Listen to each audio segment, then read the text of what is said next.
until he gives me 40. What happens when you lose by 40? Is respect given then? LeBron and the Lakers looking to close out a playoff series at home for the first time since 2012. D'Angelo Russell, nice find to Anthony Davis. The brow got up for the get down there. Only 6 of 9 from the floor, but he was plenty efficient. And then Dennis Schroeder finding LeBron, who throws down the reverse in year 20. LeBron said he had a Game 7 mentality. Darvin Ham said he's playing with a sense of urgency. Lakers have had a lead of 10 or more points in 150 playoff games. They won 94% of them. Austin Reeves in transition, a Euro step. What? Even Jack Nicholson digging that. Is this as good as it gets? Oh, Laker fans hoping to play some better basketball in the next round. And LeBron showing love for the Euro step. Davis out to D'Angelo. How does it feel? 5 of 9 from distance, a playoff career high, 31 points. The Lakers up by 31. And then Davis over the block Panther. Throwing down on Jaren Jackson Jr. Lakers win by 40. Dave McMenamin was there for the Grizzlies' worst playoff loss ever. With Jack Nicholson courtside and a full-throated crowd cheering on the purple and gold in a playoff game, Friday night in Los Angeles had a throwback type of feel. And the Lakers closed out the Grizzlies, led once again by LeBron James, who had a throwback type of night. Schroeder to LeBron, LeBron to the rim, reverse dunk! The same guy who Memphis's muckraker, Dylan Brooks, called old after Game 2 and said he wouldn't respect until he, quote, gives him 40, fueled the Lakers in their 40-point win to close out their first-round series. The 40th playoff series LeBron's teams have won in his career. I mean, the fast break reverse dunk I was right there. And I thought we were just going to do a regular, dunk, and he did that. And I was like, damn. Seeing James fly up and down the court against a youthful Grizzlies group, you wouldn't know he was 38 and in his 20th season. He honestly seems about 18. He acts like he's 18. He's very childish in a great way. Some days I sit back and think about how crazy it is, how long he's been doing this, but how youthful he is at the same time. I asked LeBron after the game how basketball keeps him young, and he told me that not only his 20-something teammates do, but his teenage sons who hoop do too. Hours before tip-off on Friday, he streamed a feed of his 15-year-old son Bryce playing an AAU game. Seeing him kind of inspired me, LeBron told me. It kept me young tonight. LeBron James and I are the same age, and he is still going. I'm just trying to see where in the hell did I mess up. I mean, 22 points, 20 rebounds, and 7 assists, and he's 38 years of age, Scott. And when I'm looking at what he done tonight, he completely took over the game.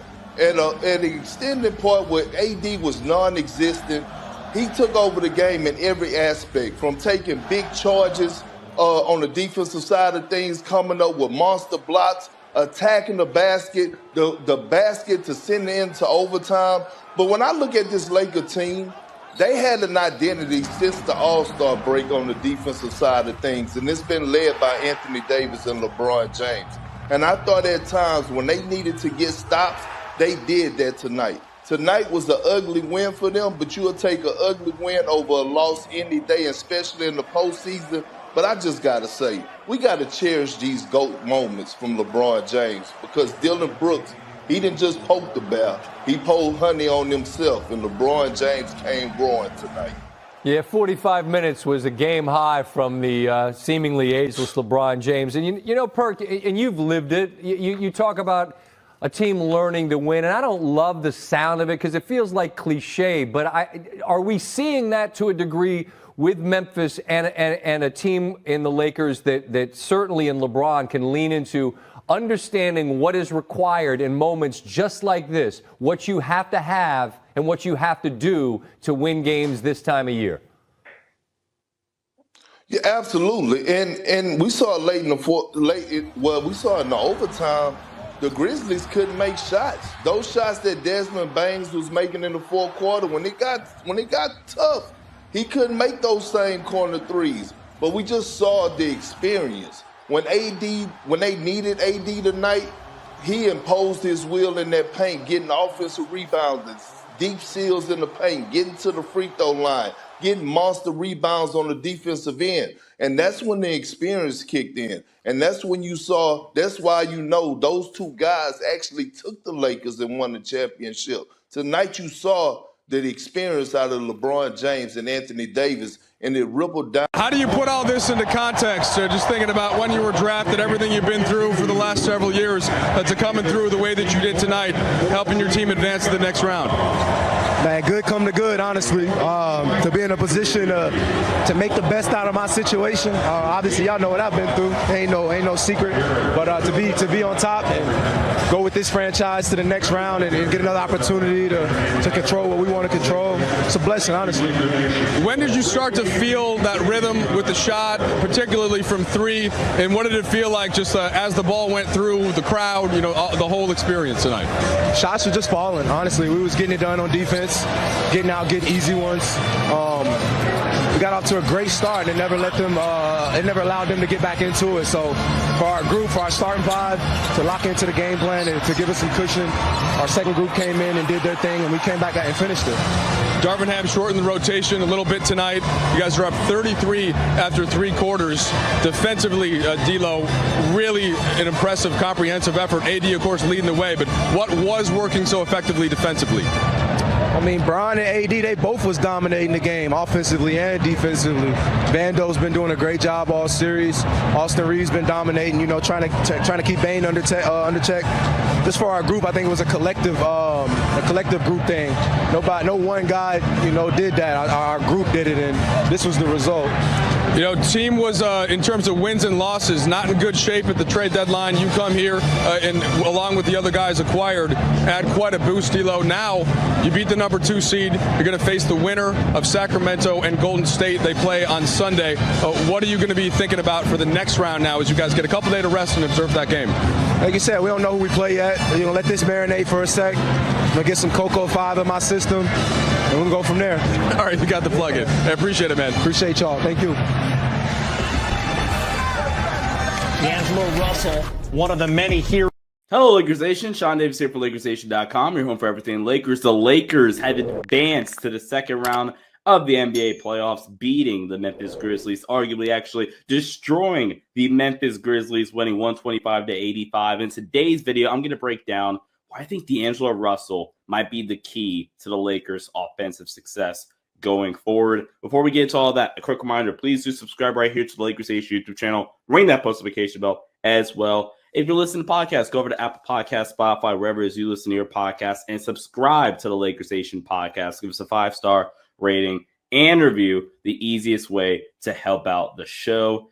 And go over to LakersNation.com, check that out as well. You guys can see a lot of my film breakdowns. So I'll have a film breakdown on D'Angelo Russell from Game 6 up, and then I'll have some more film breakdowns previewing the second round series matchup against either Sacramento Kings or the Golden State Warriors. So make sure you guys go over there as well. We'll have some stuff ready for you. All right, let's dive in here. D'Angelo Russell. What a very weird series for D'Lo. He didn't play well at the start of the series. He was all right in game 1, but he really, really struggled, especially shooting the ball in game 2. But D'Angelo Russell, throughout the remainder of the series, he winds up averaging a touch under 17 points, 4 rebounds, and 6 assists throughout the series, shooting roughly 44%, rounding up there, and 37% from 3. But D'Angelo Russell, arguably, is a massive, he is a massive reason why the Lakers won this series. If you go back to game 4, the Lakers down 7 with around 4:30 to go in that fourth quarter. The Lakers offense completely stalled out. They couldn't get anything going offensively. And who shows up? D'Angelo Russell hits 3 consecutive threes to give the Lakers a temporary 2-point lead. The lead wouldn't last. The Lakers still wound up winning that game, obviously. But the fact that D'Lo hit those shots were big for his momentum, honestly, and his confidence, because he had not been having a good playoff run throughout his career, actually.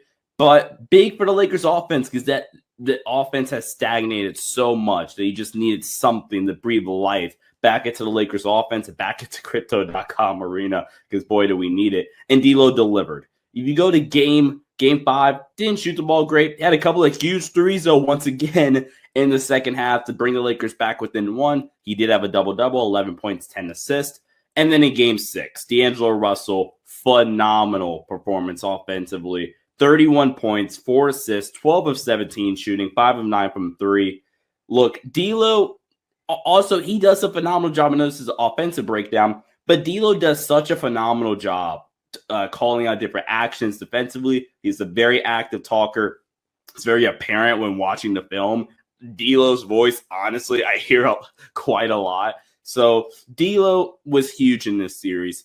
But D'Angelo Russell might be the X factor in this. And we know Anthony Davis, by the way, generational defensive performance. I tweeted this out at Sean_DABI on Twitter.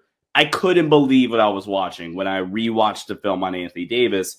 LeBron James, you expect him to be playing at a high level. You expect him to play better. Austin Reeves, we kind of expect the 13 to 15 points, whatever you're going to get from Austin, chip in 5-6 assists. But D'Angelo Russell and his offense is going to be the key for the Lakers. They want to make a deep postseason run. D'Angelo Russell provides a few different things that the Lakers just don't quite have. They have the off the dribble shooting, and I'll get to that in a sec, and in the passing. Right? You have some passers. You have some great passers on this roster. Austin's a good passer. LeBron, Dennis can pass.